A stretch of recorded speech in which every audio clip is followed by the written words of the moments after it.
دنیا میں جو شخص بھی پیدا ہوا ہے یہ ہو ہی نہیں سکتا کہ اس کی زندگی میں کبھی یہ کوسچن نہ ابھرے کہ مجھے کس نے بنایا ہے. یہ ایک ایسا سوال ہے جو ہر ذی شعور شخص کے دماغ میں ضرور آتا ہے. کوئی پاگل ہے وہ علیحدہ بات ہے، کسی کو کوئی ذہنی توازن بگڑ گیا وہ ایک علیحدہ مسئلہ ہے، اس کے اوپر گرفت بھی نہیں. وہ بخاری میں حدیث ہے 3 لوگوں پہ گرفت نہیں ہے، ایک پاگل کے اوپر، ایک چھوٹے بچے کے اوپر، اور ایک جو سویا ہوا شخص ہے اس دوران اس سے کوئی ایسی حرکت ہو جاتی ہے نیند کی حالت میں. بہرحال جب انسان اس دنیا میں شعور کی آنکھ کھولتا ہے، جب وہ ہوش میں آتا ہے تو پہلا کوشچن اس کے دماغ میں یہی آتا ہے کہ یہ سب کچھ کیسے چل رہا ہے، کون چلا رہا ہے اس کو. خدا تو ہر لمحے پہ اس کے لیے سگنلز بھیجتا رہتا ہے. وہ اپنے جسم کے اوپر غور کر لے، اپنے معاملات کے اوپر غور کر لے، خدا تک ضرور پہنچ جائے گا. کم از کم اتنی توحید تک پہنچے گا کہ مجھے کسی نے پیدا کیا. کیا کوئی شخص جب پیدا ہوتا ہے وہ اس کے اوپر تفکر نہیں کرتا کہ میں کتنا مجبور محض ہوں کہ میں کھانے پینے سے، نیند سے، پیشاب سے اپنے آپ کو آزاد نہیں کر سکتا. میرا اپنا جسم میرے کنٹرول میں نہیں ہے. میری مرضی کے بغیر میرا دل روزانہ 1 لاکھ دفعہ دھڑک رہا ہے اور 10,000 لیٹر خون 1 لاکھ کلومیٹر نسوں کی لیندھ میں ٹرانسفر کرتا ہے. کیا میرے ماں باپ نے مجھے پیدا کیا ہے؟ ان بیچاروں کو تو خود نہیں پتا. انہوں نے تو اپنا ایک معاملہ کیا اور اس کی پلنٹی اولاد کی شکل میں بھگتنی پڑ گئی، یا صدقہ جاریہ کی شکل میں. دونوں شکلیں ہو سکتی ہیں. ان بیچاروں کو تو پتا ہی نہیں. ایک عورت کو پتہ ہی نہیں ہے کہ کس طریقے سے بچے کی تخلیق ہو رہی ہے، اس کا تو اپنا کنٹرول ہی کوئی نہیں ہے. مرد کو نہیں پتا جو ماں باپ ہے. اور سورہ طور کے اندر اللہ تعالیٰ نے یہی تو سوال کیا نا کہ بتاؤ کہ تمہیں کسی نے نہیں پیدا کیا، بغیر پیدا کیے ہوئے پیدا ہو گئے. یقیناً پیدا کیا. اور کیا تم نے اپنے آپ کو خود پیدا کیا؟ نہیں. پھر کوئی کریٹر ہے. اور اس کے اوپر میں نے ایک لیکچر بھی دیا ہے، ہو از اللہ in the light of latest scientific facts, مسئلہ نمبر 60. اللہ کون ہے جدید سائنسی حقائق کی روشنی میں. اس میں میں نے اس کے اوپر ایمفسائز کیا کہ انسان اپنی زندگی میں کسی چیز پہ بھی آبزرویشن کرے وہ اللہ تک پہنچ جاتا ہے. ایک انڈا، اس میں سے چوزا کیسے نکلتا ہے، اسی کے اوپر صرف سوچ لے انسان زندگی میں ایک دفعہ تو پریشان ہو جاتا ہے، خدا تک پہنچ جاتا ہے. لہذا دنیا میں اللہ تعالیٰ نے اتنے انڈیکیٹرز رکھے ہیں کہ الٹیمیٹلی اگر کوئی کوسچن اوور لک نہیں ہونا چاہیے نا تو وہ گاڈ کے بارے میں کوسچن ہے. باقی انسان ہر چیز کے بارے میں ہو سکتا ہے کبھی ایکسپیرینس ہو یا نہ ہو، لیکن کوئی شخص یہ نہیں کہہ سکتا کہ جی مجھے خدا کے بارے میں کبھی خیال نہیں آیا.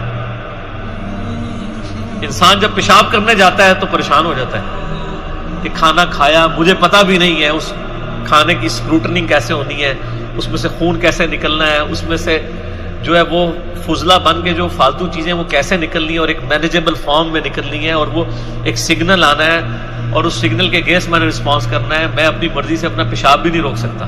اگر وہ کئی لوگوں کی یہ حص ختم ہو جاتی ہے پیشاب روکنے کی، وہ پیشاب نہیں روک سکتے، مکمل وہ پیمپر باندھ کے رکھتے ہیں ہر وقت. ضروری نہیں بوڑھے لوگ، جوانوں میں بھی ایسی بیماری موجود ہے.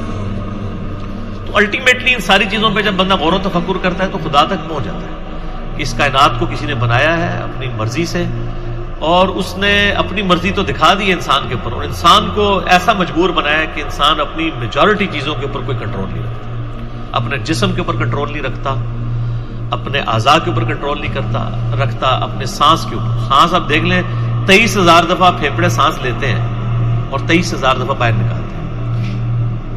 اگر روزانہ ایک بندے کو خود 23,000 دفعہ سانس لینا پڑ جائے ایسے، میرا خیال ہے ایک دن بھی نہیں لے سکتا، اور میری مرضی کے بغیر سانس چل رہا ہے. ابھی گردوں کی تو میں بات ہی نہیں کر رہا ہوں جو 25 دفعہ ڈائلیسس کر رہے ہیں. گردوں کا ڈائلیسس ڈسٹرب ہو جائے تو انسان سیدھا موت کے منہ میں، گردے فیل ہو جائیں. ایک ڈائلیسس کی قیمت تقریباً 8 سے 10,000 روپے مارکیٹ. 2.5 لاکھ روپے کا کام تو مفت کر رہے ہیں گردے روزانہ، اور مجھ سے پوچھے بغیر کر رہے ہیں. سر آپ لاکھ کہتے رہے جی میں گردے نو آرڈر کیتا ہے تو چل پے نہ بھائی، ایڑا آرڈر گردے نو تو کیتا ہے نا، ذرا اپنی باقی اعضاء نو بھی کرتے انہوں نے بھی ٹور کے دس پھر منا کے تنو. اس طرح کچھ نہیں ہوتا. کسی کے کنٹرول میں کوئی چیز نہیں. بڑے سے بڑے بزرگ کا پیشاب بند ہو جائے نا تو وہ پھر کسی مزار پہ نہیں اس کو لے کے جاتے، ڈاکٹر کے پاس ہی لے کے جاتے ہیں کہ سر کچھ کرو.